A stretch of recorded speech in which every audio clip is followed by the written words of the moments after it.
नमस्कार फ्रेंड्स, मैं प्रीति आर्य। मेरे चैनल एक कहानी बाई प्रीति आर्य में आप सबका बहुत बहुत स्वागत है। तो आज शुरू करते हैं मालती जोशी जी की एक कहानी, कुलदीप। सुबह का समय मेरा वैसे ही घड़ी से होड़ करते बीतता है। ऐसे में अगर बाहर की घंटी का भी जवाब देना पड़ जाए तो मेरे बड़ी कोफ्त की सीमा नहीं रहती है। पर और चारा ही नहीं था। संदीप नहीं रहा था। संध्या स्कूल के लिए तैयार होकर खाने की मेज़ पर बैठी थी। बच्चों के पापा शेफ का सामान फैलाए इत्मीनान से धूप में बैठे थे। भुनभुनाते हुए मैंने दरवाज़ा खोला। शर्मा जी की विभा सामने खड़ी थी। आंटी जी, संध्या के हाथ मेरी और दीदी की एप्लीकेशंस भिजवा दीजिएगा, उसने कहा। क्यों, स्कूल नहीं जाओगी क्या? पर आज से तो मंथली टेस्ट शुरू हो रहे हैं ना, संध्या बता रही थी। जी सो तो है, पर जाना नहीं हो सकेगा, मम्मी के लड़की हुई है ना, उसने धीरे से कहा। यूँ कहो कि तुम्हारे बहन हुई है। कब हुई? रात में। और दादी नहीं आई क्या इस बार? जी नहीं, कहलवाया है लड़का होगा तो ही आएंगी। अच्छा आंटी, मैं चलूँ, अस्पताल भी जाना है, उसने जैसे पीछे छुड़ाते हुए कहा। उससे वार्ड नंबर आदि पूछकर मैंने उसे विदा किया। हे भगवान, फिर लड़की? रसोई में जाते हुए मैं सोच रही थी। कौन था? इन्होंने पूछा। शर्मा जी की विभा थी। सुनिए, उनके यहाँ फिर लड़की हुई है। भगवान भी कभी कभी कितना अन्याय करते हैं। फिर लड़की? इन्होंने कहा। मेरे ख्याल से 7वीं या 8वीं है ये। एनीवे, दफ्तर में एक कंडोलेंस तो करनी ही पड़ेगी। छी, क्यों बुरी बात कहते हैं? मैंने इन्हें फिर झिड़का, पर खुद मुझे ही हंसी आ गई। आज शर्मा जी पर मातम छाया हुआ होगा, इसका मुझे भी पता था। पिछली बार का अनुभव जो था, दोपहर में उनके घर जाकर पूछताछ कराना, पड़ोसी जो हैं, साथ ही बुढ़िया की रनिंग कमेंट्री भी सुनती आना। इन्होंने कहा। सुनिए, वो नहीं आई इस बार। कहती हैं लड़का हुआ तो ही आऊँगी। भला ये भी कोई बात हुई? मैंने शिकायत के स्वर में कहा। बिल्कुल ठीक बात है, इन्होंने ज़ोर से प्रतिवाद किया। 60 के ऊपर की हो चली है बेचारी, पर बेटों को परवाह कहाँ है। बेचारी रोटेशन में तीनों बहुओं की चूल्हा चक्की संभालने पहुंच जाती हैं। उसने प्रोटेस्ट नोट भेजा है। एक करारा सा जवाब मेरी ज़बान पर आया था कि संध्या ने रसोई से रोटी के लिए चीखना आरंभ किया। इतना गुस्सा आया। वो शर्मा जी की आभा विभा देखो, पूरा घर संभालती हैं, दोनों वक्त का खाना बनाती हैं, छोटी बहनों की देखभाल करती हैं, और एक हमारी राजकुमारी देखो, हाथ से रोटी भी उठाकर नहीं ले सकती। तुम भी शर्मा जी की मिसेस की तरह उसे सीखने का चांस दो, इन्होंने शरारत से कहा। पर मेरा तमतमाया चेहरा देखकर एकदम सीरियस होते हुए बोले। अरे भाई, उसका क्या दोष है? तुम उसे सीखने दो तब ना। खुद ही दौड़ दौड़ कर सारा काम करती रहोगी, कभी एक प्याला चाय भी तो अपनी लाडली को बनाने नहीं देती। इनकी बात सुनकर मेरा पारा कुछ नीचे उतरा। सचमुच ही मुझे लड़कियों से इतना ज़्यादा काम लेना अच्छा नहीं लगता। सोचती हूँ खेलने खाने के दिन हैं उनके, अभी से उन जिम्मेदारियों से क्यों लाद दूँ, इससे सारी ज़िंदगी निपटना है। शर्मा जी की गृहस्थी देखती हूँ तो बड़ा तरस आता है। बेचारी लड़कियाँ रात दिन जुटी रहती हैं। मिसेस शर्मा सुबह स्कूल में पढ़ाने जाती हैं, दोपहर में आराम करती हैं, जो उनकी निरंतर गिरती हुई सेहत के लिए ज़रूरी है। शाम को 1-2 ट्यूशन करती हैं, जो बढ़ते हुए खर्च को सहारा देने के लिए बेहद ज़रूरी है। बाकी बचा हुआ समय छोटे बच्चे की देखभाल में चला जाता है। लड़कियां इस नन्ही सी उम्र में बुज़ुर्ग बनी घर देखती हैं, नन्ही प्रभा तक फुलके उतार लेती है। हर नए बच्चे के जन्म के साथ मिसेस शर्मा थकती जा रही हैं, पर हर नया बच्चा अपने साथ नए खर्च, नई समस्याएं लाता है, लिहाजा नौकरी छोड़ने का प्रश्न ही नहीं उठता। दोनों पति पत्नी आधुनिक हैं, सुशिक्षित भी, पर एक पुत्र का जन्म जैसे दोनों के जीवन का सबसे बड़ा प्रश्न, सबसे बड़ी चुनौती बन गया है।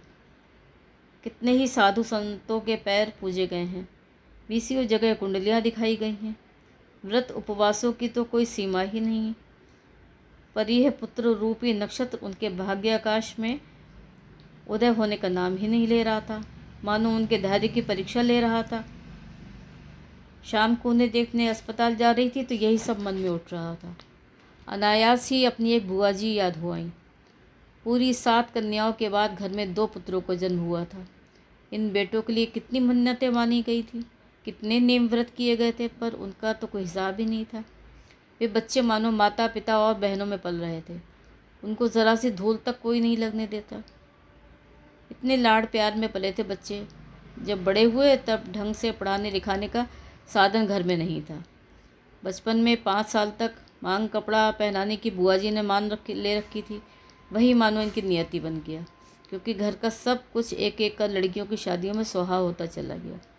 जब भी उन दोनों के मुंह से माता पिता का उल्लेख सुनती हूँ तो उस पर तिरस्कार और कटुता ही होती है। बुआ जी का ज़माना तो फिर भी अच्छा था, पर आज इस महंगाई के युग में इतनी बड़ी गृहस्थी पालना सोच सोच कर ही मन काँप उठता है।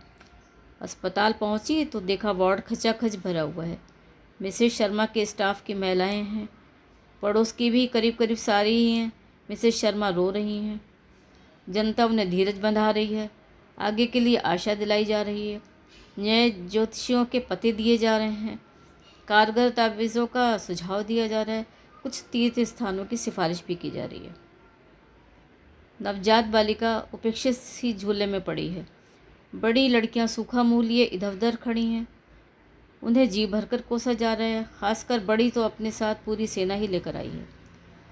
सारा वातावरण इतना वितृष्णा उत्पन्न करने वाला था कि मेरा तो दम ही घुटने लगा। इसी बीच मैंने आशा को आंखें पोंछते देखा तो मुझसे रहा नहीं गया। मैंने कहा, देखिए, आपको लड़कियों के सामने इस तरह की बातें नहीं करनी चाहिए। लड़कियां इससे अपने आप को अनजाही महसूस करने लगती हैं। आखिर ये किसी के हाथ की बात तो है नहीं। मिसेस शर्मा तो एक सांस लेकर चुप हो गई, पर शेष महिलाओं ने मेरी ओर इस तरह देखा जैसे मैंने वहाँ से चल देने में ही अपनी कुशल समझी। सड़क पर आकर मैंने खुलकर सांस ली। उस खींच भरे माहौल से बाहर निकलने पर इतनी राहत मिली थी। सोचा अब जाते हुए सब्ज़ी ले लूँ। मार्केट में एक परिचित महिला से मुलाकात हो गई। उनके पति पिछले साल बच्चों को पढ़ाने के लिए आते थे। उन्होंने घर चलने का बहुत आग्रह किया। मन नहीं था, पर उनका अनुरोध भी नहीं टाला जा सका। छोटा सा घर था, पर खूब साफ़ सुथरा। हर चीज़ करीने से लगी हुई थी। रसोई घर के चमचमाते बर्तनों से लेकर दरवाज़ों पर लगे साड़ी के पर्दों तक सब चीज़ें गृहिणी की दक्षता का परिचय दे रही थीं। उनकी तीनों लड़कियां साफ कपड़ों में लेकिन बड़े प्यारे फ्रॉक्स पहने हुए थीं। लड़कियों को प्यार करते हुए मैंने पूछा, कपड़े आप घर पर ही सीती हैं? उन्होंने कोने में रखी सिलाई मशीन की ओर इशारा किया।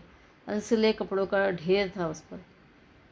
थोड़ी बहुत बाहर की भी सिलाई कर लेती हूँ, बच्चों के दूध का खर्च निकल आता है। अरे वाह, ये तो आप बहुत अच्छा करती हैं, मैंने उनका उत्साह बढ़ाने के लिए कहा।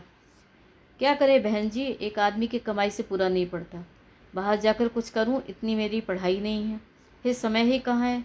घर बैठे जितना कर सकती हूँ वही करती हूँ। और फिर बातें चल पड़ी। सांझ कब आई पता ही नहीं चला। उन्होंने ठाकुर जी के आगे दीप जलाया, मुझे हल्दी कुमकुम लगाया और फिर ठेठ महाराष्ट्रियन ढंग से मेरे पाँव छू लिए। महाराष्ट्रियन घरों में शाम को दिया बत्ती के समय घर में अगर कोई सुहागिन हो तो हल्दी कुमकुम अवश्य लगाया जाता है। बुज़ुर्ग हो तो पैर छू लिए जाते हैं।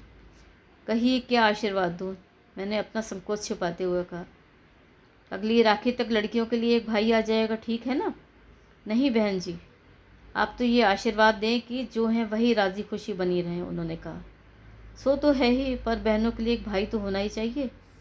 इस पर मैंने कहा, हैं क्यों नहीं, चाचा ताऊ के हैं, वे क्या अपने नहीं हैं? कम से कम मेरे मन में तो। वो तो आप ठीक कहती हैं, पर देखिए सब चाहते हैं कि वंश के लिए।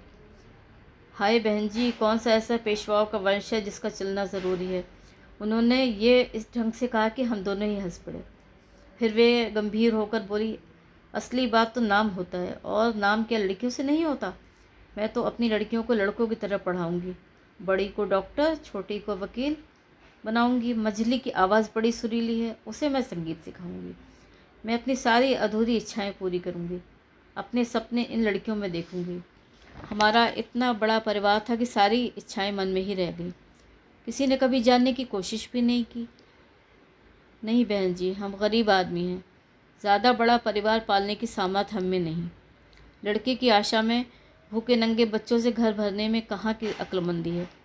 बस आप तो हमें यही आशीर्वाद दीजिए कि जो हैं वही कुशलपूर्वक बने रहें। मैंने मन भर कर उनके लिए यही कामना की।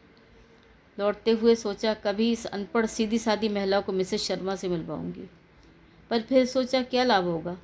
दादी ठीक ही कहती थी, सोए हुए को जगाना आसान है, पर जगे हुए को कौन जगा सकते हैं। नमस्कार। तो ये थी आज की कहानी कुलदीप, और कहानी सुनने के लिए बहुत बहुत धन्यवाद।